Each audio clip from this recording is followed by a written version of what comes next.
Hello everyone. आपके अपने YouTube channel study with Ravindra में आपका हार्दिक स्वागत है। आज हम हरियाणा जीके के 5वीं क्लास लेकर हाजिर हैं, लेकिन इसमें हम हर वीडियो में 10 क्वेश्चन करेंगे जो कि पिछले वर्ष में पूछे गए हैं या फिर आने की जो संभावना है, जो मोस्ट इम्पोर्टेंट हरियाणा जीके के प्रश्न हैं।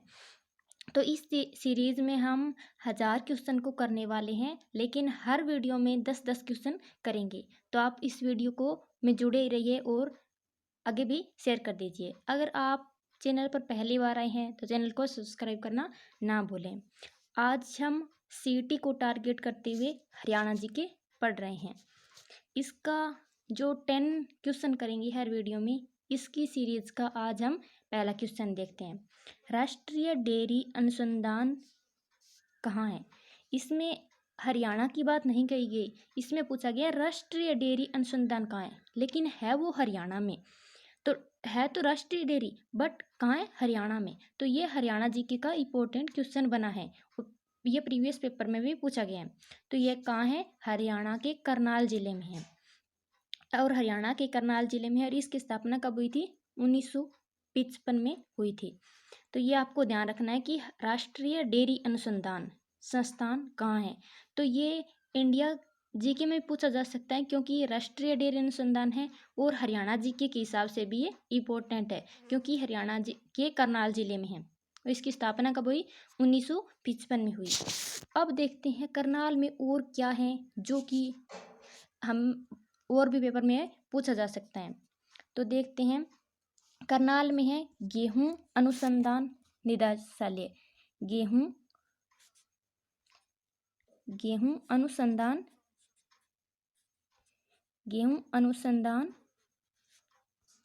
निदेशालय। जो गेहूं का अनुसंधान निदेशालय है वो भी करनाल जिले में है, जो कि करनाल जिला कहाँ है? हरियाणा में है। इसकी स्थापना कब हुई थी? गेहूं अनुसंधान निदेशालय की इनकी स्थापना हुई थी 1978 में। तो जितने भी करनाल में अनुसंधान हैं, डेयरी हैं, एक बार हम उनको देख लेते हैं, क्योंकि करनाल से जो डेयरी राष्ट्रीय डेयरी अनुसंधान पूछ लिया तो ये बाकी गेहूं अनुसंधान भी पूछा जा सकता है। तो गेहूं अनुसंधान निदेशालय है करनाल में, और इसकी स्थापना हुई थी 1978 को। और क्या है करनाल में? राष्ट्रीय पशु अनुवांशिकी संस्थान। राष्ट्रीय पशु अनुवंशिकी संस्थान ये भी करनाल में है, और इनकी स्थापना हुई थी 1984 में। राष्ट्रीय पशु अनुवांशिकी संस्थान की स्थापना हुई थी 1984 में, लेकिन जब राष्ट्रीय पशु अनुवांशिकी संस्थान ब्यूरो पूछ ले, जब ब्यूरो नाम इनके साथ और जोड़ दिया जाए, तो इनकी स्थापना 1985 में लिखनी है। और ये दोनों ही राष्ट्रीय पशु अनुवांशिकी संस्थान और राष्ट्रीय पशु अनुवांशिकी संस्थान ब्यूरो दोनों ही करनाल में है। तो ये भी आपको ध्यान रखना है। एक केंद्रीय मिट्टी की जो लवणता की जांच की जाती है, मिट्टी लवणता की जो अनुसंधान और जांच केंद्र है वो कहाँ है? वही भी करनाल में है। और इनकी स्थापना कब हुई थी? उनकी 1969 में हुई थी। तो ये भी आपको ध्यान रखना है, 1969 में। तो केंद्रीय मिट्टी लवणता अनुसंधान भी करनाल में है। तो अब हम इनको एक साथ देख लेते हैं। राष्ट्रीय डेयरी अनुसंधान संस्थान भी करनाल में है, और गेहूं अनुसंधान निदेशालय ये भी करनाल में है। इनकी स्थापना 1978 में हुई थी। जो राष्ट्रीय पशु अनुवंशिकी संस्थान है, इनकी स्थापना 1984 में हुई थी, और ये भी करनाल में है। राष्ट्रीय पशु अनुवंशिकी संस्थान ब्यूरो, तो आपको ये ब्यूरो में भी ध्यान रखना है कि जब ब्यूरो आ जाए तो उनकी स्थापना 1985 में और करनाल में है। केंद्रीय मिट्टी लवणता अनुसंधान 1969, इनकी स्थापना करनाल में हुई थी। तो ये करनाल में वेरी वेरी इंपॉर्टेंट है। एक पर्सन के साथ अगर आप बहुत सी क्वेश्चन रिलेट करके याद करोगे तो आपको जल्दी याद होंगे और लॉन्ग टाइम तक याद भी रहेंगे। तो आप इनको रिलेट करके याद रखने की कोशिश कीजिए। केंद्रीय हरियाणा पुलिस अकादमी कहाँ है? तो आप ये सोचोगे कि ये तो पुलिस अकादमी पूछ रखी है, ये तो पुलिस के कुछ जो पेपर होते हैं, जो कांस्टेबल के पेपर होते हैं, उसमें पूछी जाएगी। लेकिन ऐसा नहीं है, हरियाणा जी की और पेपर में पूछी जा सकती है, चाहे वो कोई भी पर्सन हो। तो ये पुलिस अकादमी है, वो है मधुबन करनाल में, और इनकी स्थापना कब हुई थी? 1973 में हुई थी। तो हरियाणा की जो पुलिस अकादमी है वो भी कहाँ है? करनाल में। करनाल को और क्या कहा जाता है? दान का कटोरा। तो करनाल को दान का कटोरा कहा जाता है। तो करनाल को दान का कटोरा भी कहा जाता है। और करनाल के जो मधुबन जिले हैं उसमें हरियाणा पुलिस अकादमी है, और उनकी स्थापना कब हुई थी? 1973 में हुई थी। अगर जो वीडियो है इसकी PDF आपको चाहिए तो आप हमारे Telegram channel study with Ravindra Bishnoi को ज्वाइन कर लीजिए। उसमें जो PDF है वो अवेलेबल करा दी जाएगी, ताकि आप वीडियो को बार बार ना देखने की बजाय PDF से भी सीधे पढ़ सकते हो। अब आपकी मर्जी है। अगर आप टारगेट CT को बना रहे हैं तो ये वीडियो आपके लिए बहुत हेल्पफुल रहने वाली है, क्योंकि जिस भी पेपर में हरियाणा जी की पूछी जाती हैं वो सब हरियाणा जी के हम इस 1000 क्वेश्चन में सारे कवर करने वाले हैं। आगे देखते हैं थर्ड क्वेश्चन। हरियाणा की किस स्थान पर 2800 मेगावाट का नया शक्ति संयंत्र लगाया जा रहा है? हरियाणा में है और 2800 मेगावाट का है। इसको मेगावाट को MG भी लिखा जाता है। मेगावाट का नया संयंत्र है, वो कहाँ लगाए जा रहे हैं? तो ये 2800 बहुत ज़्यादा, मेगावाट में सबसे ज़्यादा है। तो जो कहाँ लगाए हैं? गोरखपुर कहाँ है? फतेहाबाद में। तो फतेहाबाद में, गोरखपुर में ये लगा है। और ये क्यों इम्पोर्टेंट है? क्योंकि ये पहला परमाणु संयंत्र है। इससे पहले हरियाणा में कोई भी परमाणु संयंत्र नहीं लगा। तो ये हरियाणा का पहला परमाणु संयंत्र है जो 2800 मेगावाट का है। और कहाँ लगा है? गोरखपुर फतेहाबाद में लगा है। 400 मेगावाट की 4 यूनिट है। 400 मेगावाट की गुणा 4 यूनिट है। टोटल कितनी हो गई? 2800 होगी। 2800 मेगावाट है। और इनकी शुरुआत, इसके निर्माण जब 2014 से स्टार्ट हो गया था। तो और भी आपको जो भी तापीय विद्युत हो सकते हैं और भी हैं, इन सभी को भी आपको याद रखना है, क्योंकि कई बार इनसे भी आप क्वेश्चन पूछ ले जाते हैं। जैसे कि राजीव गांधी तापीय विद्युत कहाँ है? राजीव गांधी तापीय विद्युत, तापीय। अब ये आपको याद रखना है, ये तो था परमाणु का, ये है राजीव गांधी वाला तापीय। तो ये कहाँ है? खेद्दड़ हिसार में है। खेद्दड़ हिसार में है। तो बाकी ये सब अलग से क्लास बना के उसमें पढ़ाएंगे, लेकिन ये एक साथ रिलेट करके याद रखना है कि जो फतेहाबाद का है वो है परमाणु संयंत्र, और जो हिसार वाला है खेद्दड़ में वो है तापीय संयंत्र। आगे देखते हैं। महात्मा गांधी की भारत की पहली गिरफ्तारी कब और कहाँ से हुई? महात्मा गांधी जी की पहली गिरफ्तारी भारत में, क्योंकि जब वो पहले तो दक्षिण अफ्रीका गए हुए थे। दक्षिण अफ्रीका से कब लौटे थे? 9 जनवरी 1915 को लौटे थे। इसी दिन क्या बनाते हैं? प्रवासी दिवस मनाते हैं। तो 9 जनवरी को लौटे थे। उसके बाद उन्होंने आंदोलन करने स्टार्ट कर दिए थे। तो लेकिन इसकी भारत में पहले गिरफ्तारी कब हुई? और वो हरियाणा से हुई थी। और ये भी पूछ सकते हैं कि हरियाणा में उनकी पहले गिरफ्तारी कब हुई? तो भारत और हरियाणा में उनकी पहला गिरफ्तारी हुई थी 10 अप्रैल 1919। हरियाणा के पलवल रेलवे स्टेशन से इनकी गिरफ्तारी हुई थी। तो इनकी हरियाणा में पहले गिरफ्तारी हुई थी। तो आपको भारत से भी पूछ ले जाए या हरियाणा में, एक ही उत्तर आएगा 10 अप्रैल 1919 को।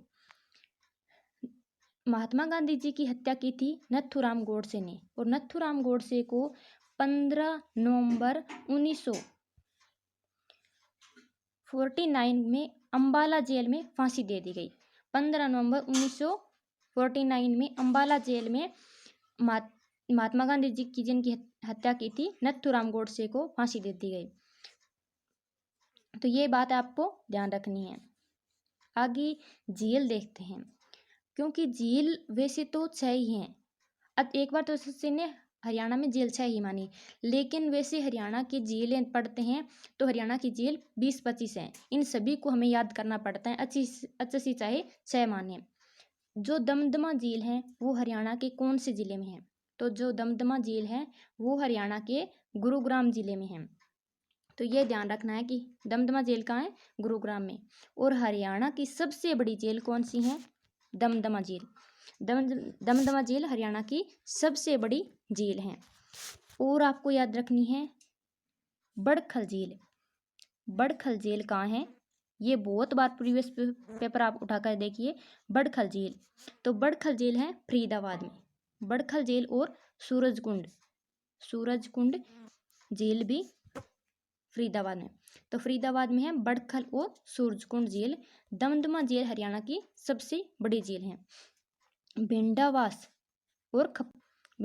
और खप्परवास ये दोनों हैं झज्जर में, लेकिन ये भिंडावास है कृत्रिम रूप से सबसे सुंदर झील है जो झज्जर में है। भिंडावास और खप्परवास 2 झील हैं झज्जर में, ये भी आपको ध्यान रखनी है। तो भिंडावास खप्परवास दोनों ही झज्जर में है। एक है कर्ण झील। कर्ण झील कहाँ है? करनाल में। कर्ण झील करनाल में, तो ये आपको ध्यान रखना है। आगे देखते हैं हरियाणा की जो संस्कृत अकादमी है उनकी पत्रिका कौन सी है?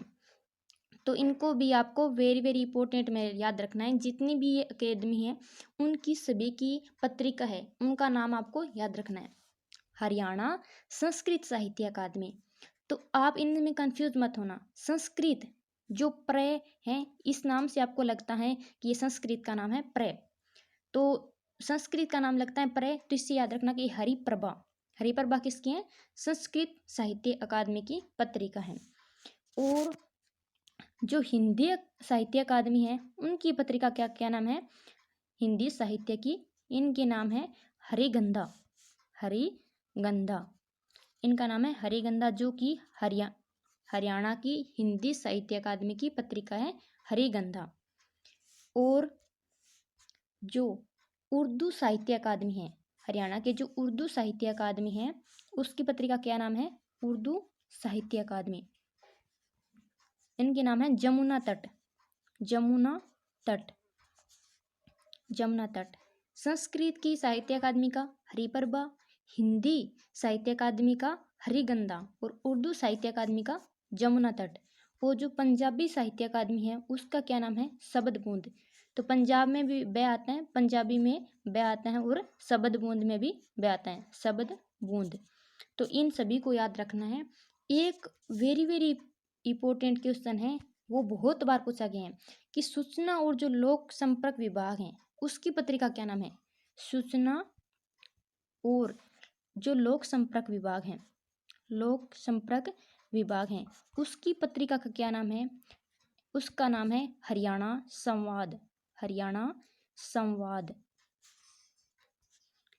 संवाद। तो संस्कृत की अकादमी की पत्रिका है हरिप्रभा और उर्दू की जमुना तट, पंजाबी की शबद-बूंद और हरियाणा लोक साहित्य विभाग की हरियाणा संवाद। इन सभी पत्रिका का नाम याद रखना है। और ये प्रश्न तो वेरी वेरी इंपॉर्टेंट में, सूचना और लोक संपर्क विभाग की पत्रिका हरियाणा संवाद। अगर आपने हमारे चैनल को सब्सक्राइब नहीं किया है तो प्लीज़ सब्सक्राइब कर लें और अपने दोस्तों के पास शेयर करना ना भूलें, क्योंकि जितने भी हरियाणा के एग्ज़ाम हैं उन सभी को टारगेट करते हुए हमने ये वीडियो स्टार्ट की हैं।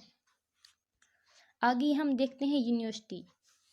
महर्षि मार्कंडेश्वर विश्वविद्यालय कहाँ है? महर्षि मार्कंडेश्वर विश्वविद्यालय ये है अंबाला में। अंबाला कहाँ है? हरियाणा में अंबाला है, वहाँ है महर्षि मार्कंडेश्वर यूनिवर्सिटी। आगे हैं अंबाला। आगे देखते हैं एक कुरुक्षेत्र में ये क्यों पढ़ रहे हैं कुरुक्षेत्र में इनके साथ? क्योंकि जो हरियाणा का पहला विश्वविद्यालय है, फर्स्ट विश्वविद्यालय, वो कुरुक्षेत्र में था। KUK Kurukshetra university. तो कुरुक्षेत्र यूनिवर्सिटी पहले थी, जिसकी स्थापना कब हुई थी? KUK की 1956 में। 1956 में कुरुक्षेत्र में पहला हरियाणा का यूनिवर्सिटी बना था, जो कि भारत के राष्ट्रपति डॉक्टर राजेंद्र प्रसाद ने इनकी उद्घाटन किया था। डॉक्टर राजेंद्र प्रसाद ने केयूके यूनिवर्सिटी का उद्घाटन किया था। तो ये बात भी आपको ध्यान रखनी है कि हरियाणा की पहली यूनिवर्सिटी कौन सी है, केयूके, जिसकी स्थापना 1956 में किसने की थी, डॉक्टर राजेंद्र प्रसाद ने की थी। हरियाणा का जो सेंट्रल यूनिवर्सिटी है उसका क्या नाम है, हरियाणा का एकमात्र मतलब एक ही है, कौन सी यूनिवर्सिटी, केंद्रीय यूनिवर्सिटी या सेंट्रल यूनिवर्सिटी केंद्रीय विश्वविद्यालय, उसका क्या नाम है, वो कहाँ है, वो है महेंद्रगढ़ के जाटपाली में, महेंद्रगढ़ जाटपाली में, जाट पालिस्तान है महेंद्रगढ़ में, वहाँ है हरियाणा की केंद्रीय विश्वविद्यालय, जिसकी स्थापना कब हुई थी, 2009 में। तो अगर आपसे पूछ ले कि हरियाणा की पहला विश्वविद्यालय कौन सा है, तो वो है 1956 में कुरुक्षेत्र यूनिवर्सिटी केयूके, जिसकी स्थापना 1956 में हुई थी, डॉक्टर राजेंद्र प्रसाद ने की थी। और जो हरियाणा का पहला केंद्रीय विश्वविद्यालय सेंट्रल यूनिवर्सिटी है वो है 2009 में बनाई गई महेंद्रगढ़ के जाटपाली में। हरियाणा में कौन सा ब्रह्म सरोवर है, कौन से जिले में ब्रह्म सरोवर है, तो हरियाणा के कौन से जिले में ब्रह्म सरोवर है, कुरुक्षेत्र में हरियाणा में ब्रह्म सरोवर है। तो ये बात भी आपको ध्यान रखनी है कि ब्रह्म सरोवर कहाँ है हरियाणा के, तो वो है कुरुक्षेत्र में। आगे देखते हैं, हरियाणा में 1857 में क्रांति की शुरुआत कहाँ से हुई, तो 1857 में जो क्रांति की शुरुआत है वो कहाँ से हुई, अम्बाला से। तो अम्बाला से हुई, कब हुई, 10 मई 1857 को हुई, 10 मई 1857 को। अगर पूछ ले कि हरियाणा में जो क्रांति की शुरुआत है वो कब से हुई, तो 10 मई 1857 से हुई, 1857 की क्रांति। और अम्बाला से हुई 10 मई 1857 को, कहाँ से, अम्बाला से। लेकिन जब 1857 की क्रांति की शुरुआत हुई तो एक गद्दार श्याम सिंह ने ये सूचना अंग्रेजों को दे दी कि जो अम्बाला में जो सैनिक हैं वो विद्रोह कर रहे हैं। तो उनकी सबसे पहले अंग्रेजों को सूचना किसने दी, श्याम सिंह ने दी। तो ये एक बार अच्छे से ने पूछ लिया कि अंग्रेजों को किसने सूचना दी कि हरियाणा में क्रांति की शुरुआत हो गई है, तो ये श्याम सिंह ने दी थी।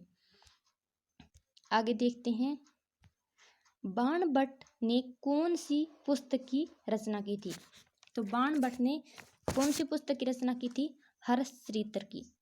बाणभट्ट ने हर्षचरित्र और कादम्बरी। तो आपको ये देखना है कि 4 ऑप्शन में से इन दोनों में से कौन सा है, वो ही आपको टिक करना है। तो इन्होंने तो 2 पुस्तक की रचना की है, हर्षचरित्र या कादम्बरी। लेकिन एचएससी का फेवरेट क्वेश्चन हर्षचरित्र है कि ये कोई भी प्रीवियस पेपर देखना, हर्षवर्धन के बारे में एक क्वेश्चन जरूर पूछा जाएगा। तो आप पूछोगे कि हर्षचरित्र और बाणभट्ट तो दोनों ही हर्षवर्धन से नहीं है, लेकिन हर्षवर्धन के दरबारी कवि थे बाणभट्ट। तो हर्षवर्धन के जीवन काल के बारे में जितनी भी बातें हैं वो आपको ध्यान रखनी है। तो हर्षवर्धन का दरबारी कवि कौन था, बाणभट्ट। तो इनकी पुस्तक भी फिर वेरी इंपॉर्टेंट हो जाते हैं। इनकी 2 पुस्तक हैं, हर्षचरित्र और कादम्बरी। अब हर्षवर्धन की पुस्तक भी आपको याद रखनी है। हर्षवर्धन ने खुद ने भी पुस्तक लिखी थी, कितनी लिखी, 3। एक है नागानंद, एक है प्रियदर्शिका, नागानंद, प्रियदर्शिका और रत्नावली। 3 पुस्तक लिखी थी हर्षवर्धन ने, रत्नावली। तो ये तीनों ध्यान रखनी है, नागानंद, प्रियदर्शिका और रत्नावली। एक हर्षवर्धन के बारे में कि हर्षवर्धन का शासनकाल कब से कब तक था, तो हर्षवर्धन का शासनकाल 606 से और 647 तक था। लेकिन एक बार क्या पूछ लिया कि इनकी कौन सी शताब्दी में इनका शासनकाल था, तो 7वीं शताब्दी में शासनकाल था। तो ये आपको ध्यान रखना है, 606 से 647 तक इन्होंने शासनकाल किया। हर्षवर्धन के जो शासनकाल है उसमें सबसे ज़्यादा आक्रमण कौन सी जाति करती थी, तो वो करती थी हूण जाति। हर्षवर्धन के शासनकाल में सबसे ज़्यादा आक्रमण करती थी। और एक वेरी इंपॉर्टेंट है, हर्षवर्धन ने कुंभ मेले की शुरुआत भी हर्षवर्धन ने की। तो कुंभ मेले की शुरुआत किसने की, हर्षवर्धन ने। तो बाकी हम हर्षवर्धन के बारे में एक वीडियो लेकर आएंगे, लेकिन जो वीडियो हैं उसमें भी जो प्रश्न आते हैं उसमें आपको रिलेट करके याद करने की कोशिश करना। आगे हम नेक्स्ट वीडियो में नेक्स्ट 10 क्वेश्चन लेकर हाजिर होंगे, तो आप उनको इस वीडियो को शेयर करना ना भूलें और इसकी PDF study with Ravinder Telegram channel से ज्वाइन कर लीजिए। और अगर आपको साइकोलॉजी की वीडियो, 10th की मैथ की वीडियो और कोई भी वीडियो चाहिए तो आप हमारे study with Ravindra YouTube channel को एक बार ज़रूर विजिट करिए। Thanks for watching.